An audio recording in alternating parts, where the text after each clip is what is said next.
자, 이번에는 우리 교재 7장에서부터 9장까지 다루고 있는 조건문에 대해서 알아보도록 하겠습니다. 조건문은 해당 조건에 따라 서로 다른 코드를 실행하고자 할 때 사용하는 코드입니다. 문법입니다. 예를 들어 만약 뭐뭐 하다와 같은 상황에서 많이 사용을 하고 있는데요.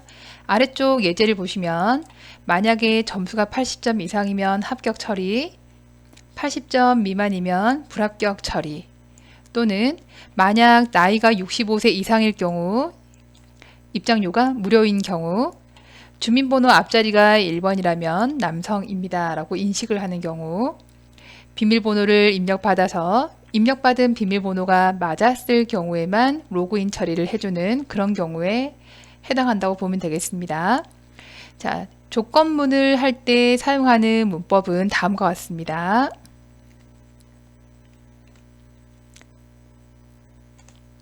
자, 조건문을 표현할 때는 if라는 명령어를 사용을 합니다. if라는 명령어의 경우 세 가지의 형태로 사용할 수 있는데, 첫 번째의 경우 if를 단독으로 사용하는 경우가 있고요. 두 번째, if와 else를 사용하는 구문이 있고, 세 번째, if, else와 같은 형태가 있습니다.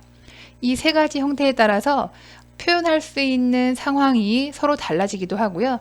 첫 번째 if 같은 경우에는 조건을 하나만 인식을 할 수 있고, 두 번째 if와 else 같은 경우에는 조건을 만족하는 경우와 조건을 만족하지 않은 경우, 그러니까 두 가지 케이스를 표현할 수 있다고 보시면 되겠습니다. 그런데 때로는 명령어를 작업을 하다 보면 한 가지 또는 두 가지 케이스로는 부족한 여러 가지 상황에 대해서 표현해야 될 경우가 있는데, 이럴 경우 if, elif, 마지막 else로 끝나는 구문을 사용하게 됩니다. 첫 번째는 if 명령어입니다. if 명령어는 한 가지 형태의 조건만을 받아들이는 구조입니다. 자, 그래서 지금 if 바로 옆쪽으로 조건을 쓰는 구문이 하나가 들어가고요. 뒤쪽은 반드시 콜론으로 마무리가 되고, 이 조건에 해당될 경우 실행해야 될 명령어를 나열해 주시면 되겠습니다. 자, 그런데 우리가 여기서 조심해야 될 것은 여기서부터 이 부분까지의 간격인데요. 이 간격은 여러분들이 콜론을 치고 엔터를 눌렀을 때 인식되는 그 공간을 그대로 유지하셔야 되고, 혹시나 그 공간을 잃어버리셨을 때는 탭키를 사용해서 들여쓰기가 잘 이루어져야지만 문법적인 오류가 생기지 않는다는 점 잘 알아두시기 바랍니다. 자, if를 사용했을 때의 명령어를 잠시 보도록 하겠습니다. 자, 첫 번째, input으로 나이를 입력해 주세요 라고 입력받은 후 int 형태로 정수화를 했습니다.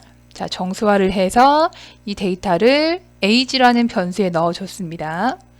자, 그리고 fee라고 하는 변수에다가 2,000원이라고 하는 값을 넣어뒀는데요. 자, 기본적으로는 요금이 2,000원인 상태인 거죠. 자, 그런데 3번에 해당하는 부분을 보시면은 만약에 age가 다시 말해서 입력받은 나이 값이 65 이상이거나 이상일 경우에는 fee라고 하는 변수의 값이 0으로 돼버리는 거죠. 만약에 age가 65 이상이 아닐 경우에는 이 부분은 수행이 되지 않습니다. age가 65 이상일 경우에만 수행이 되기 때문에 우리는 나이가 65세 이상일 때만 fee에 해당하는 변수값이 0으로 되는 걸 확인할 수 있습니다.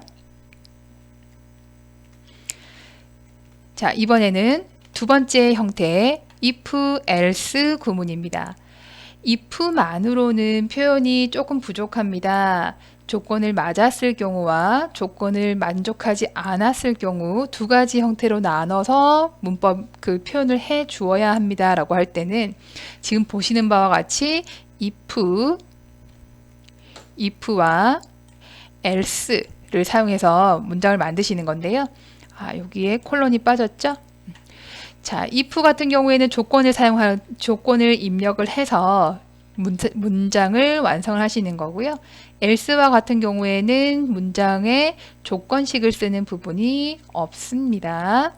자, 그래서 조건을 만족할 경우, 여기서 준 조건을 만족할 경우에는 문장 1번과 2번이 실행이 되고, 그 조건을 만족하지 않는 그 외의 경우에는 문장 A와 문장 B가 실행되게 되겠습니다.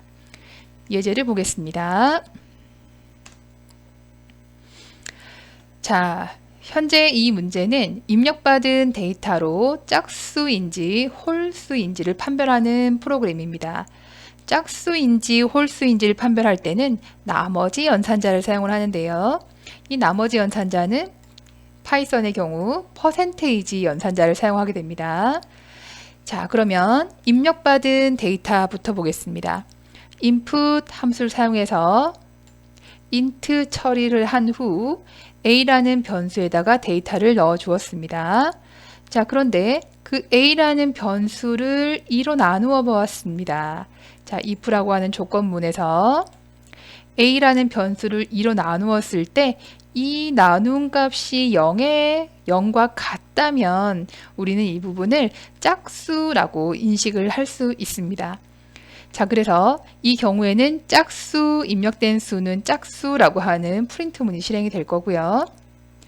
a를 2로 나누었을 때 0과 같지 않은 경우, 어떤 데이터를 2로 나누게 되면은 나머지는 0과 1밖에 나올 수가 없습니다. 해서 그렇지 않은 경우는 나머지가 1인 경우가 될 거고요. 그와 같은 경우에는 우리는 홀수로 처리를 할 수 있겠습니다. 이렇게 두 가지 케이스로 표현하고자 할 때는 if else 명령을 쓰시면 되겠고요. 다음 마지막 형태인데요. 자, 이는 if if else 구문입니다. 자, 지금과 같은 경우에는 앞에서 보았듯이 if는 조건을 작성할 수 있고요. else는 조건을 작성할 수 없습니다. 자, 그런데 그 사이에 들어가는 elif는 어떻게 되는 걸까요? 자, elif도 조건을 만들 수 있습니다. 자, 여기 콜론이 빠졌는데요. 자, else에도 콜론이 들어가야 됩니다. 자, 이 if는 단지 한 번만 사용할 수 있고 else도 한 번만 사용할 수 있습니다, 여러분. 그런데 elif는 여러 번 쓰실 수 있습니다. 조건이 여러 가지면은 elif는 개수에 제한 없이 사용할 수 있게 되는 부분이고요. 첫 번째 조건이 맞으면은 이 부분이 수행되고, 두 번째 elif에서 준 조건을 만족하게 되면은 이 부분이 되게 되면서 중간에는 더 많은 elif가 존재할 수 있고요. 마지막에는 그렇지 앞에 있는 조건에 모두 다 해당하지 않는 else 구문이 실행되면서 그 부분에서는 문장 1번과 문장 2번이 실행되게 됩니다. 자, 성적 등급을 판정하는 프로그래밍을 해보도록 하겠습니다.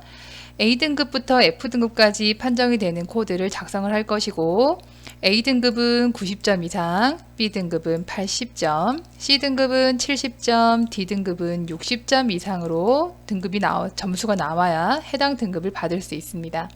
그런데 F등급 같은 경우에는 60점이 되지 않은 점수들, 그러니까 60점 미만인 경우에는 F등급을 받게 됩니다.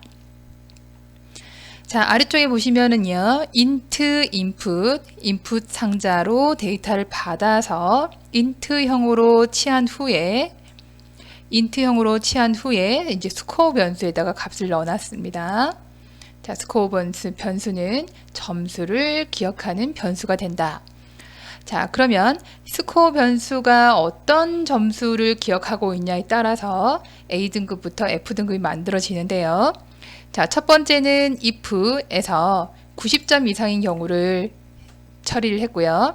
다음으로는 elif 80점 이상, 또 elif 70점 이상, 또 elif 60점 이상까지 이렇게 조건이 필요한 경우에는 모두 다 elif를 쓰면서 처리를 해주는 겁니다. 그런데 60점이 되지 않는 그 외의 경우, 그러니까 다시 말해서 위의 조건에 해당되지 않은 그 외의 아이들, 데이터들은 else가 처리를 하게 되는 거고요. 그럴 경우에 F 등급을 받게 되는 거죠. 자, 이렇게 A부터 B, C, D, F를 기억하고 있는 그레이드 변수, 이 그레이드 변수를 출력을 하게 되면 오른쪽과 같은 결과를 얻을 수 있게 됩니다. 자, 이렇게 세 가지 유형의 if문을 알아보았고요. 자, 여러분들은 교재에 있는 다른 문제들을 풀면서 조금 더 문법을 익히도록 하면 좋겠습니다.